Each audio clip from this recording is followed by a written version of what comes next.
Sean todos bienvenidos un martes más a nuestra Escuela de la Visión.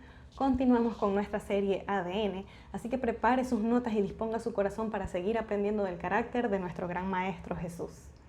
La clase de hoy estudiaremos acerca de autoridad, ese poder que ejercía Jesús sobre las fuerzas del mal.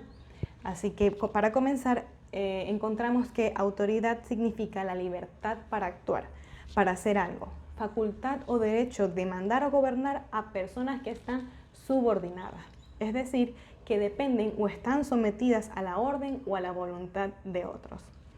Sin dudas, la autoridad es una característica que poseía Jesús y esto podemos corroborarlo ya que en Mateo 28:18, cuando Jesús les deja el mandato de la gran comisión a sus discípulos, les dijo: toda autoridad me ha sido dada en el cielo y en la tierra. También encontramos en Apocalipsis 5:13 que nos dice: y oí a toda criatura que está en el cielo y sobre la tierra y debajo de la tierra y en el mar, y a todas las cosas que hay en ellos, diciendo: al que está sentado en el trono y al Cordero sean la bendición y la honra y la gloria y el poder por los siglos de los siglos. Lo que quiere decir que todo lo que está en el cielo, en la tierra y aún por debajo de ella obedece a Jesús. Están bajo su mando, bajo su orden, bajo su voluntad. Ahora veamos dos escenas en donde podemos ver a Jesús ejerciendo esta voluntad. La primera la encontramos en Marcos capítulo 4, versículos del 35 al 41, en el pasaje donde Jesús calma la tormenta. Y dice así: al anochecer de aquel mismo día, Jesús dijo a sus discípulos: vamos al otro lado del lago. Entonces dejaron a la gente y llevaron a Jesús en la barca en que ya estaba, y también otras barcas lo acompañaban. En esto se desató una tormenta con un viento tan fuerte que las olas caían sobre la barca, de modo que se llenaba de agua. Pero Jesús se había dormido en la parte de atrás, apoyado sobre una almohada. Lo despertaron y le dijeron: Maestro, ¿no te importa que nos estamos hundiendo? Jesús se levantó y dio una orden al viento y dijo al mar: silencio, quédate quieto. El viento se calmó y todo quedó completamente tranquilo. Después dijo Jesús a los discípulos: ¿por qué están asustados? ¿Todavía no tienen fe? Ellos se llenaron de miedo y se preguntaban unos a otros: ¿quién será este que hasta el viento y el mar obedecen?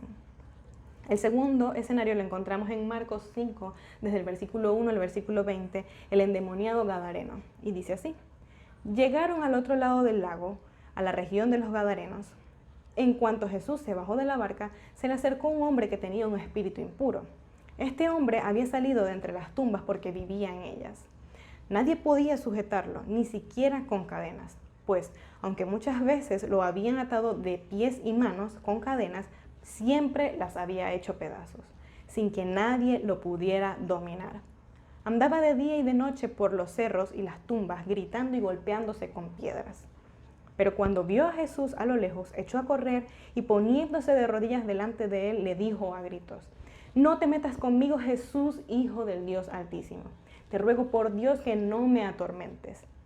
Hablaba así porque Jesús le había dicho: espíritu impuro, deja a ese hombre. Jesús le preguntó: ¿cómo te llamas? Él contestó: me llamo Legión, porque somos muchos. Y rogaba mucho a Jesús que no enviara a los discípulos a los espíritus fuera de aquella región. Y como cerca de allí, junto al cerro, había un gran número de cerdos comiendo, los espíritus le rogaron: mándanos a los cerdos y déjanos entrar en ellos. Jesús les dio permiso, y los espíritus impuros salieron del hombre y entraron en los cerdos. Estos, que eran unos 2000, echaron a correr pendiente abajo hasta el lago y allí se ahogaron. Luego de leer estos pasajes, estudiaremos 4 acciones que son necesarias e importantes para ejecutar de manera correcta y con responsabilidad la autoridad. Número 1, necesitamos tener fe. Y es que la fe es indispensable en estos escenarios. Como nos dice en Hebreos 11, recordemos que la fe es la certeza de lo que se espera, la convicción de lo que no se ve. En el pasaje en el que Jesús calma la tormenta, podemos ver cómo le dice a sus discípulos: ¿todavía no tienen fe? O en el mismo pasaje, pero en el sinóptico de Mateo, como les dice: hombres de poca fe, ya que el pánico que habían sentido ellos en ese momento no había sido necesario, porque Jesús estaba con ellos. Así como también estuvo con ellos, hoy en día está con nosotros. tenemos al Espíritu Santo en nosotros. Y esto nos lleva a reflexionar y a hacernos preguntas de autoevaluación, y es ¿cómo actuamos en este tipo de escenarios? ¿Entramos en pánico como los discípulos o accionamos en fe? Otro punto a resaltar es la importancia de la fe. Y es que en diversos pasajes podemos ver cómo Jesús le dice a varias personas: tu fe te ha salvado, por tu fe quedas sano, por tu fe, entre muchos por tu fe. Y es que considero que el mismo Jesús tenía fe. No vemos a un Jesús dudando y diciendo: ay, ¿será que sí puede lograrlo? ¿O será que no? Padre, ¿vos qué crees? No, sino que lo vemos actuando con seguridad. Y es que recordemos que Jesús, cuando estuvo aquí en la tierra, fue 100% hombre, así como lo hemos aprendido en clases anteriores. Jesús también tenía sentimientos, lo que quiere decir que en situaciones como esta pudo accionar con miedo, pero no fue así. Ahora leamos el siguiente pasaje en donde podemos ver aún más la importancia de la fe, y este lo encontramos en Marcos capítulo 9 versículos 14 al 29, que dice: Jesús sana a un muchacho endemoniado. Dice: cuando llegaron a los discípulos, vieron una gran multitud alrededor de ellos y a unos escribas que disputaban con ellos. Enseguida, cuando toda la gente vio a Jesús, se sorprendió y corrieron hacia él y lo saludaron. Y les preguntó Jesús: ¿qué disputan con ellos? Y él le respondió uno de la multitud: Maestro, traje a ti mi hijo porque tiene un espíritu mudo, y donde quiera que se apodera de él, lo derriba, echa espumarajos y cruje los dientes y se va desgastando. Les dije a tus discípulos que lo echaran fuera, pero no pudieron. Y respondiéndoles Jesús les dijo: oh generación incrédula, ¿hasta cuándo estaré con ustedes? ¿Hasta cuándo los soportaré? Tráiganmelo. Se lo trajeron, y cuando el espíritu lo vio, de inmediato sacudió al muchacho, quien cayó en tierra y se revolcaba echando espumarajos. Jesús le preguntó a su padre: ¿cuánto tiempo hace que le sucede esto? Y él le dijo: desde niña. Muchas veces lo echan en el fuego o en el agua para matarlo, pero si puedes hacer algo, ten misericordia de nosotros y ayúdanos. Jesús les dijo: si puedes. Al que cree, todo le es posible. Inmediatamente el padre del muchacho clamó diciendo: creo, ayuda a mi incredulidad. Pero cuando Jesús vio que la multitud se agolpaba, reprendió al espíritu inmundo diciéndole: espíritu mudo y sordo, yo te mando, sal de él y nunca más entres en él. Entonces clamando y desgarrándolo con violencia, el espíritu salió y el muchacho quedó como muerto, de modo que muchos decían: está muerto. Pero Jesús lo tomó de la mano y lo enderezó, y él se levantó. Cuando él entró en casa, sus discípulos le preguntaron en privado: ¿por qué no pudimos echarlo fuera? Y él les dijo: este género con nada puede salir sino con oración y ayuno. De este pasaje resalté algunas frases que nos ayudan a comprender esta importancia de tener fe. Número 1, oh generación incrédula, y la defino con la siguiente pregunta: ¿seguimos siendo esa generación incrédula a la que Jesús le llamaba la atención en aquel momento? La segunda frase o escena es cuando el padre del muchacho se lo lleva a Jesús y le dice: pero si puedes hacer algo, ten misericordia de nosotros. Y Jesús le responde: si puedes. Al que cree, todo le es posible. Y él le dijo: creo, ayúdame incredulidad. Es muy interesante porque necesitamos reconocer si andamos en incredulidad. Y si andamos en ella, entonces pedirle al Espíritu Santo que nos ayude a vencerla, sabiendo y entendiendo que lo que para el hombre es imposible, para Dios es posible. Y también en Mateo 17:20, no es este mismo pasaje, pero es el sinóptico en Mateo, que cuando los discípulos estaban en privado con Jesús, estos les preguntaban: ¿por qué no pudimos echarlo fuera? La respuesta de Jesús en Mateo 17:20 fue: por causa de su poca fe. Porque de cierto les digo que si tienen fe como un grano de mostaza, dirían a este monte: pásate de aquí allá, y se pasará. Nada les será imposible. Y esto nos muestra una ventaja que tenemos, y es que Jesús nos está diciendo cuál es esa medida de fe que necesitamos. Y él responde: como un grano de mostaza. Esto que podemos ver aquí es un grano de mostaza. Así de chiquitita Es la medida que nos está diciendo que Jesús, que con ella podemos decirle a una montaña, pásate de aquí allá y nada será imposible. Entonces no nos está diciendo una tonelada, un kilo, tan solo un grano de mostaza es suficiente para poder accionar. Ahora pasamos a la segunda acción y es poder. Poder viene del griego dunamis y dunamis significa eso, poder, capacidad inherente, es decir, que está dentro, que no puede despegarse. Fuerza se refiere a la potencia, al poder que alguien o algo tiene en sí para hacer algo, es decir, ser capaz de hacer algo. Y hay algo que quiero resaltar en este punto y es que hay una diferencia entre autoridad y poder, ya que la autoridad, como la definíamos al principio, es esa libertad que se tiene para actuar, el derecho, el mando sobre algo o alguien, mientras que poder es la capacidad de hacerlo, es decir, que puedo ser una autoridad, pero si no tengo el poder, la capacidad para hacer, entonces no tendría sentido. Por lo tanto, el poder va dentro de la autoridad. Una persona con autoridad o una autoridad tiene poder, pero una persona que tiene poder no precisamente es una autoridad. Así que ojo con ello y más adelante lo seguiremos comprendiendo. Y es que definitivamente Jesús tenía ambas, tenía tanto poder como autoridad. Y esto podemos verlo en el pasaje del endemoniado gadareno, en donde la legión le rogaba que los dejara ir a los cerdos. ¿Y qué hizo Jesús? Les dio permiso, dice la palabra. ¿Y qué es el permiso? Es una autorización o aprobación dado por una persona con autoridad para hacer algo. Y es que el poder que ejercía Jesús es el mismo poder que luego de nosotros haber creído en Él y reconocerlo como nuestro Señor y Salvador, se nos es otorgado a través de la promesa del Espíritu Santo. Como podemos verlo en Hechos 1:8, donde se cita a Jesús cuando les dice a sus discípulos, pero cuando el Espíritu Santo venga sobre ustedes, recibirán poder y saldrán a dar testimonio de mí en Jerusalén, en toda la región de Judea y de Samaria, hasta la parte más lejana de la tierra. Este es el poder que necesitamos. Como vemos, no es un poder que nos da el mundo, es el poder del Espíritu Santo para hacer las obras y milagros que Jesús le dice a sus discípulos. ¿Y cuáles son estas obras y milagros? Juan 14:12 dice, de cierto les digo que el que cree en mí hará las obras que yo hago y aún mayores que esta, porque yo voy al Padre.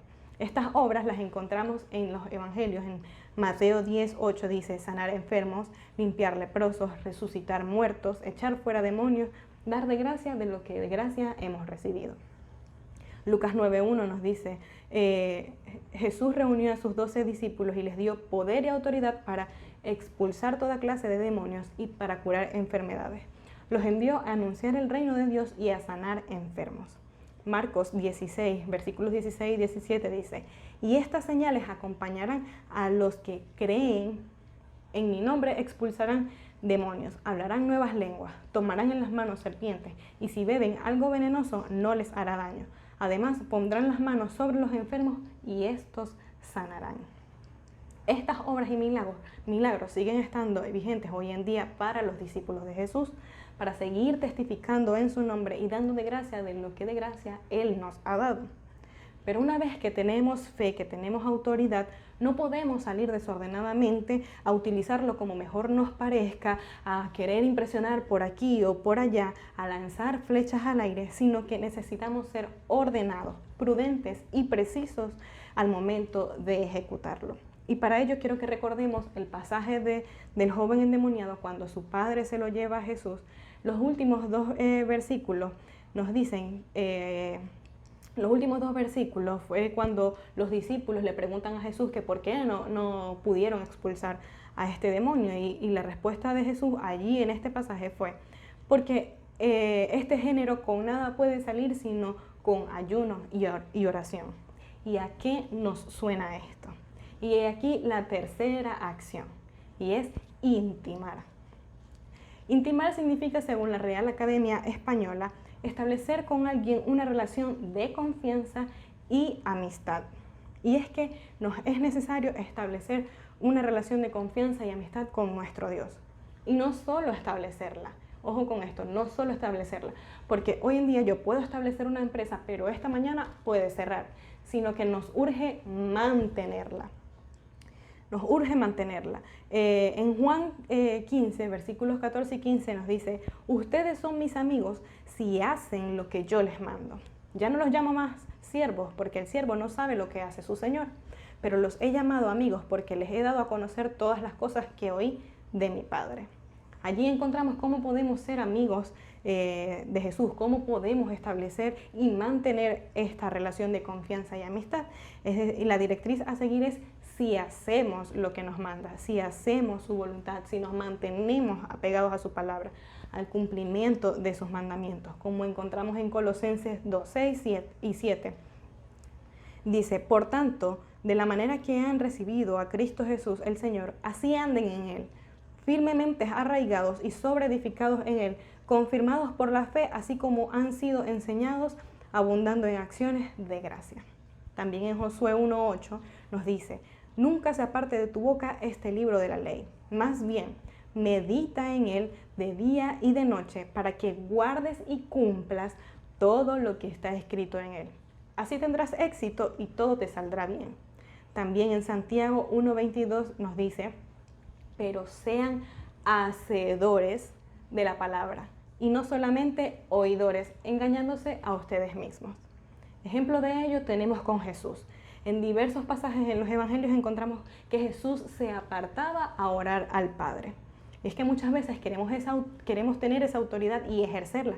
Queremos hacer milagros, prodigios, hablar en lenguas, pero no queremos tener ese sacrificio o hacer ese sacrificio de hacer la voluntad de Dios.